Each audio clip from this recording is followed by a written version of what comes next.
was mit Gina? Ich weiß nicht, vielleicht ist es besser, wenn ich sie nicht mehr sehe. Es ist total komisch, aber irgendwie bedeutet sie mir doch noch mehr, als ich dachte. Noch ein Grund mehr, sie einzuladen. Tja, ich kann Ihnen leider nur bestätigen, was Sie schon vermutet haben. Es tut mir leid, Ihr Bruder ist tot. Was gibt's? Ich habe heute einen Brief bekommen, über den ich mich sehr gefreut habe. Ich glaube, da sollten wir uns vielleicht mal... Diesen Punkt müssen Sie unbedingt bei Ihrem Referat berücksichtigen. Ja, mache ich. Du willst also unbedingt fahren? Ja. Na gut. Wenn du unbedingt fahren willst, dann komme ich einfach mit. Das ist doch die Lösung, oder?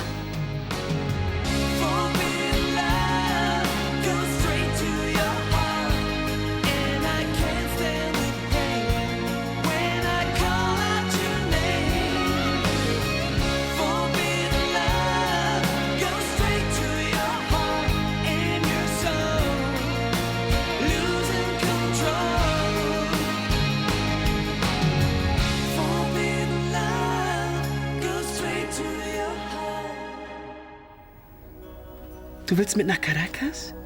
Ja. Das kommt jetzt ziemlich überraschend. Na und?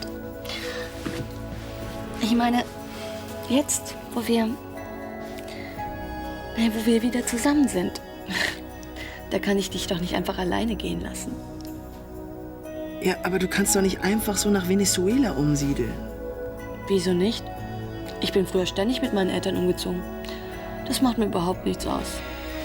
Gina, ich glaube, du stellst dir das ein bisschen zu easy vor. Caracas, das ist eine total andere Welt. Du, das weiß ich auch selber.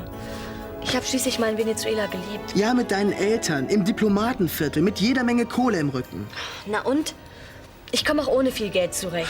Hier in Deutschland, aber in Caracas, da ticken die Uhren ganz anders. Da liegst du schneller in der Gosse, als du gucken kannst. Mein Gott, ich kann doch auch arbeiten gehen. Als Fremdenführerin im Hotel oder sonst wo. Und wie stellst du dir das vor? Du kannst doch überhaupt kein Spanisch. Und mit der Aufenthaltsgenehmigung, das ist auch nicht so einfach. Wenn du nicht willst, dass ich mitkomme, dann sag das doch gleich. Gina, die Vorstellung, dass du mitkommst, finde ich total toll. Aber ich weiß wirklich nicht, ob das Richtige für dich ist. Ich will mit dir zusammen sein. In Deutschland hält mich doch sonst nichts mehr. Mein soziales Jahr ist bald vorbei und ich weiß überhaupt noch nicht, was ich demnächst machen soll. Ach, deshalb? Nicht deshalb. Und das weißt du ganz genau. Ja, schon, aber... Was aber? Okay, ich denke drüber nach. Bitte? Wenn du meinst.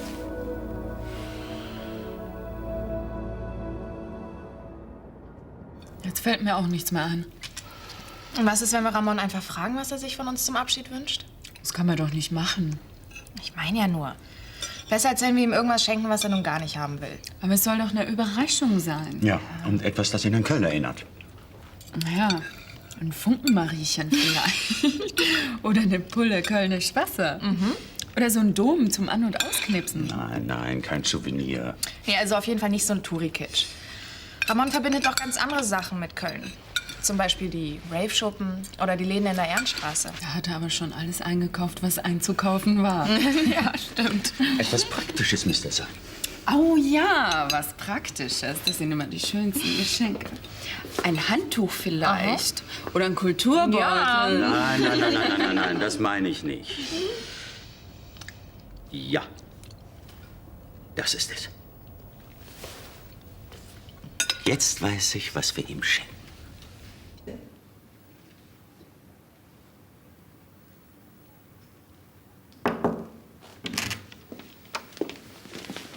Dankeschön. Guten Abend. Guten Abend. Ja, Herr Kramer. Herr Guten Abend. Stetten. Herr von Sternig. Herr Kramer. Ich bitte um Entschuldigung für die späte Störung, aber... Kein Problem, bitte, nehmen Sie Platz. Was können wir für Sie tun? Ich habe eine Frage an Sie. Bitte? In welchem Verhältnis standen Sie zu Ihrem Bruder?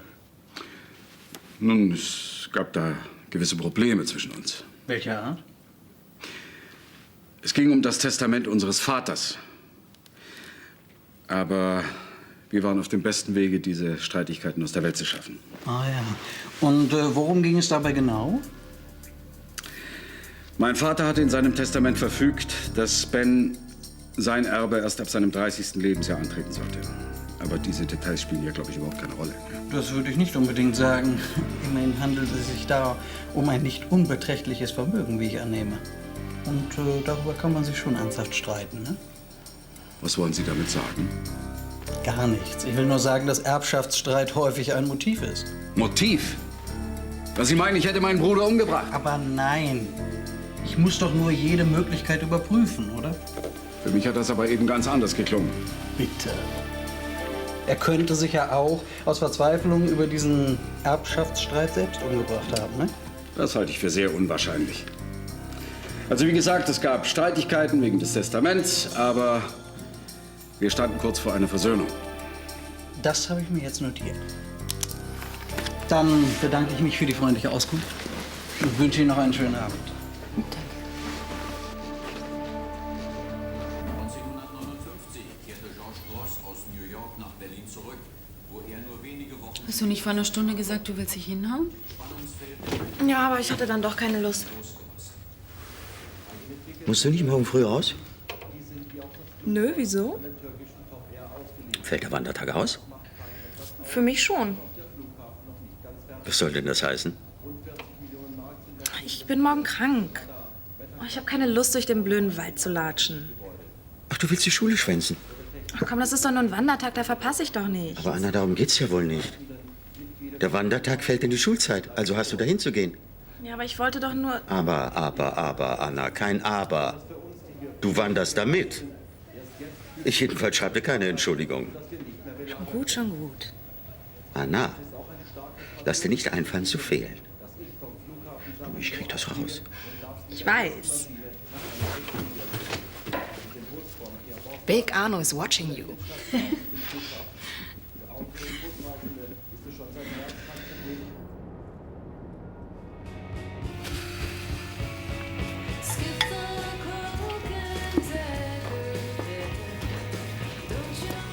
Anna, Frühstück ist fertig. Beeil dich, sonst kommst du noch zu spät.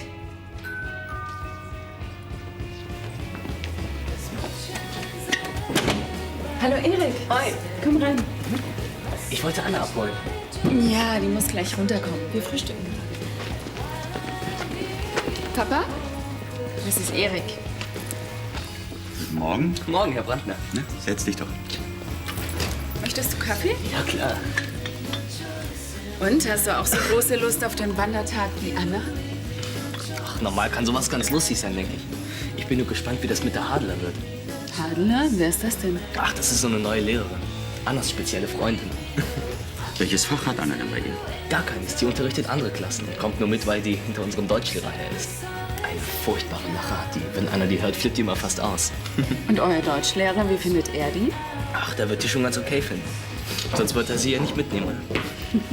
Mann, dieser scheiß Wecker hat mich... Hey, tut mir leid, ich habe ein bisschen verpennt. Macht dir nichts. Hm? Wir müssen es gerade noch schaffen. Na prima, dann lass uns los. Tschüss, ihr beiden. Tschüss. Und viel Spaß mit der Hadler. Ja.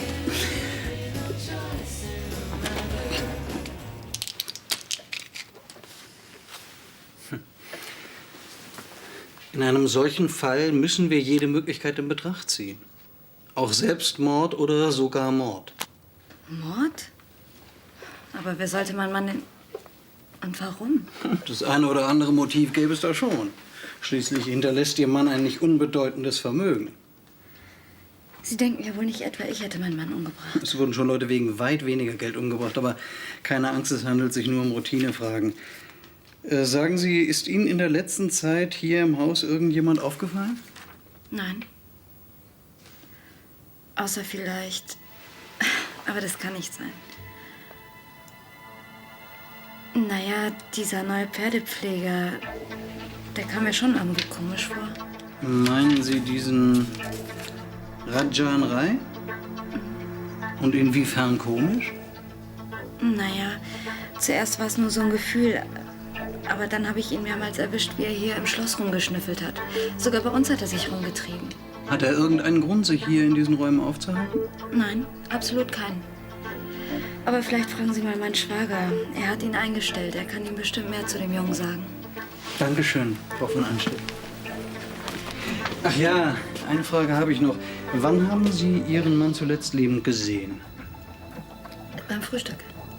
Und in welcher Verfassung hat er sich da befunden? Er war glänzender Laune. Na gut. Danke. Auf Wiedersehen. Wiedersehen, Herr Kramer. Also, das meiste habe ich schon abgehakt. Die CDs sind im Koffer, aus dem Streetball muss ich noch die Luft rauslassen. Die Skates habe ich eingepackt, das Flugticket habe ich. Muss ich meiner Mutter eigentlich nur noch die Ankunftszeit durchgeben. Ramon? Dann muss ich natürlich noch Ramon! Hast du dich entschieden? Gina, ich find's wirklich ganz toll von dir, dass du mit mir kommen möchtest. Aber... Verstehe. Ich soll hier bleiben. Gina, bitte. Was ist denn, wenn das mit uns schon wieder in die Hose geht? Dann sitzt du da in Caracas, ganz alleine. Und ich hab dich dahin gelotst. Quatsch! Das ist ganz allein meine Entscheidung. Okay. Hast du dir das doch wirklich gut überlegt? Oder war das wieder so eine Entscheidung aus dem Bauch heraus, hm? Und wenn schon. Ich stehe immer noch dazu. Ich find's total schön. Darum geht es aber nicht. Ich fänd's auch total schön. Aber ich fänd's wirklich besser, wenn du mich erst mal drüben besuchen kommst.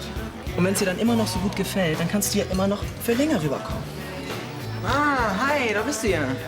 Hi. Was gibt's denn? Du wolltest mir doch noch die besten Verkaufsplätze zeigen.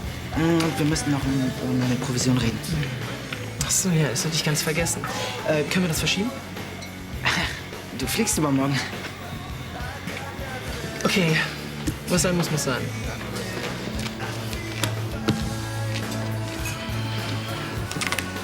Also dann bis heute Abend, ja? Ciao. Ciao.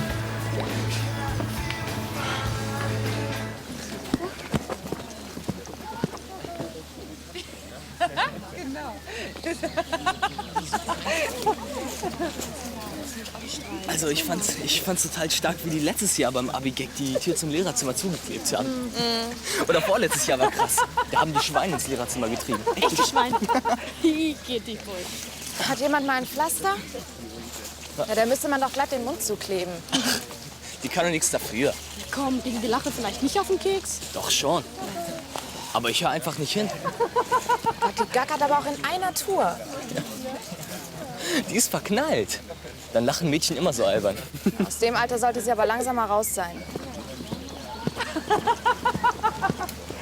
Aha. Gott, was sind wir wieder komisch heute? Ich glaube, wir sollten mal eine Pause machen. Wie wär's da drüben? Hm? Gute Idee.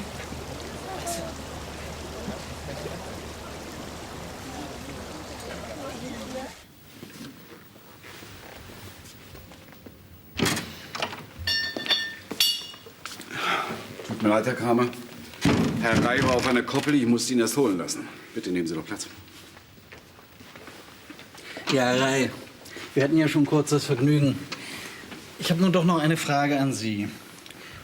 Können Sie mir die Beziehung beschreiben, die Sie zu dem Verstorbenen hatten? Wie meinen Sie das? Ja, wie gut kannten Sie den Toten? Wieso fragen Sie? Das habe ich doch schon mal gesagt. Ich habe ihn nur ein paar Mal gesehen. Sie hatten also keine über das Arbeitsverhältnis hinausgehende Beziehung zu Benedikt von Anstetten? Nein. Und zu seiner Frau? Auch sie habe ich nur mal ein paar Mal getroffen. In der Halle und in den Stallungen. Aha. Das war alles. Nur in der Halle und in den Ställen. Warum haben Sie dann mehrfach die Privaträume des Verstorbenen betreten? Ach so. Ja, ich war da ein- oder zweimal. Ich wollte mich bei der Frau Gräfin entschuldigen. Wieso? Was war der Anlass? Eigentlich nichts Besonderes. Ich war nicht im Stall, als die Gräfin von ihrem Ausritt zurückkam. Da musste sie alleine absatteln. Und das andere Mal? Da war ich mit Kathi oben. Das ist die Tochter meiner Lebensgefährtin. Sie wollte mir das Schloss zeigen. Aber die Herrschaften waren nicht zu Hause, dann sind wir wieder gegangen. Ah ja. Ja, das war's dann. Ich darf mich verabschieden.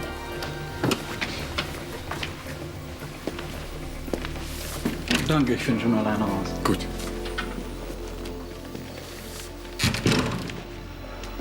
Ich war wirklich nur zweimal oben. Machen Sie sich keine Gedanken. Er tut nur seine Arbeit. Hey, was sitzt du hier denn so traurig rum? Ich denke, du fährst zu deinen Eltern nach Griechenland. Ich würde lieber mit Ramon nach Venezuela. Ramon? Ich denke, ihr habt Schluss gemacht. Wir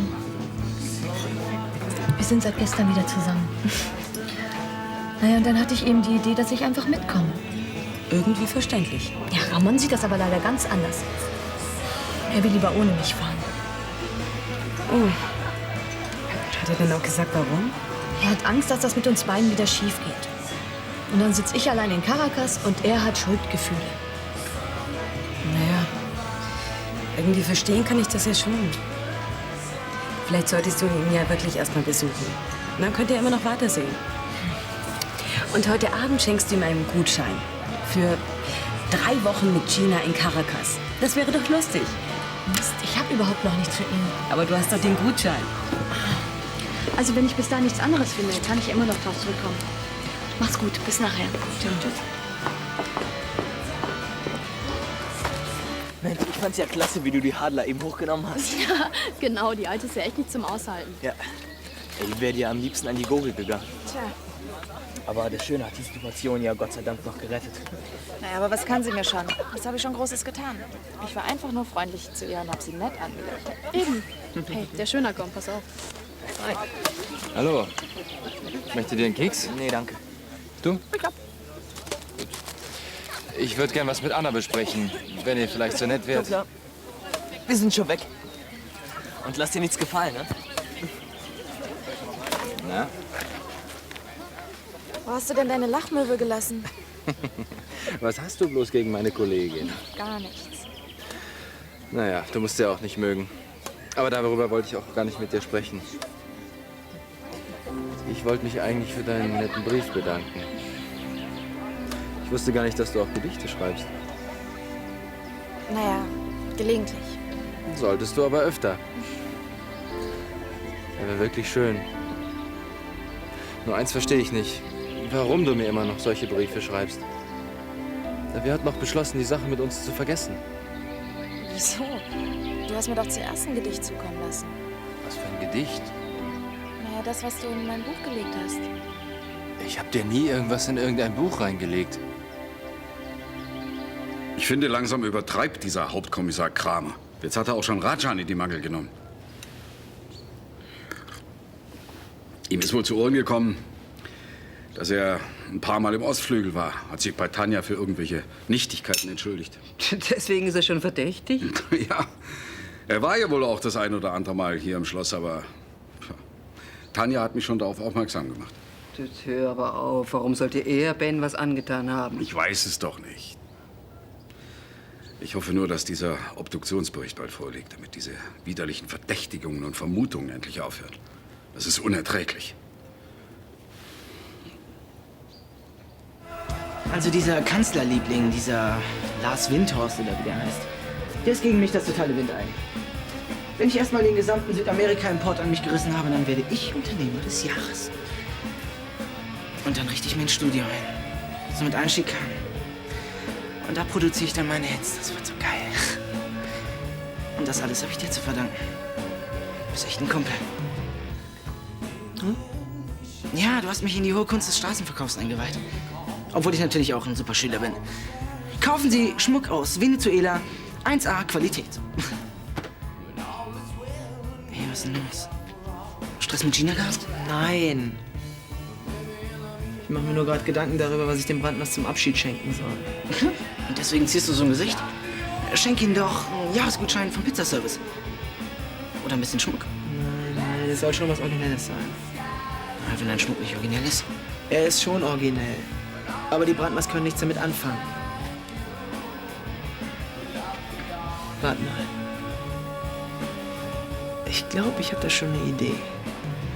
Ich habe mir wirklich fest vorgenommen, dass nichts aus uns wird. Aber seit deinem Brief, naja, da bin ich mir gar nicht mehr so sicher, ob ich das auch durchhalte. Und wo ist dann das Problem? Na, hör mal, du bist gut. Ich bin dein Lehrer, falls du es vergessen hast. Es ist einfach viel vernünftiger, wenn wir alles so lassen, wie es ist. Ich will aber nicht vernünftig sein. Ich habe es ja versucht, aber es geht nicht. Ich empfinde einfach noch genauso wie am ersten Tag. Mir geht's doch genauso. Aber wir dürfen es nicht tun. Das gibt nur Probleme. Klar. Der Frau Hadeler hättest du natürlich keine Probleme. Aber was hast du denn immer mit der Hadeler? Bist du auf die etwa eifersüchtig? Naja, ihr scheint euch doch so toll zu verstehen. Wenn du dich mit ihr trösten willst, bitte. Aber das wäre sicherlich vernünftiger. Anna, hör mal. Die interessiert mich doch überhaupt nicht. Die ist vielleicht so ganz nett, ja. Bis auf ihre Lache. Aber ich könnte mich nie in die verlieben oder so. Ach nein. Und warum nicht? Weil ich schon verliebt bin. In wen? In eine Schülerin von mir, die sehr schöne Gedichte schreibt. Bitte, nehmen Sie doch Platz. Darf ich Ihnen eine Erfrischung bringen lassen? Nein, danke. Na gut. Wie kann ich Ihnen behilflich sein? Sagen Sie mir einfach, warum der Verstorbene Sie am Tage seines Todes hier aufgesucht hat. Sie haben einen sehr aufmerksamen und hilfsbereiten Pförtner. Er hat beobachtet, wie Benedikt von Anstetten am Nachmittag hier herauskam. Was wollte er? Ja, es ging um Friedenau. Benedikt brauchte meinen Rat. Wie Sie vielleicht wissen, soll das Anwesen verkauft werden. Nein, das weiß ich nicht. Ach so. Dann wissen Sie wahrscheinlich auch nicht, dass Ben und sein Bruder bis aufs Messer verfeindet waren. Nun, ich habe von Zwistigkeiten gehört. Christoph von Anstetten hat diese Gerüchte auch bestätigt. Allerdings sagte er, dass die Versöhnung kurz bevorstand. Naja, glauben Sie, was Sie wollen. Leider kann Ben es nicht mehr richtig stellen. Worum haben die beiden gestritten? Ums Erbe. Ben hat die Zwangsaufteilung des Vermögens beantragt. Er wollte Friedenau unter den Hammer bringen. Jeder, der meinen Mann kennt, weiß, dass er alles tun würde, um Friedenau zu retten. Alles? Sie sagten gerade, Ihr Mann. Nach meinen Informationen leben Sie getrennt und wollen sich scheiden lassen. Natürlich, das musste jetzt ja kommen. Nein, ich hege keine Rachegefühle gegen meinen Noch-Ehemann. Ich will damit nicht behaupten, dass er so weit gehen würde, seinen Bruder umzubringen. Aber Sie würden es ihm zutrauen. Herr Kramer, ich kann Ihnen nur meine Sicht der Dinge mitteilen. Alles andere ist Ihre Aufgabe.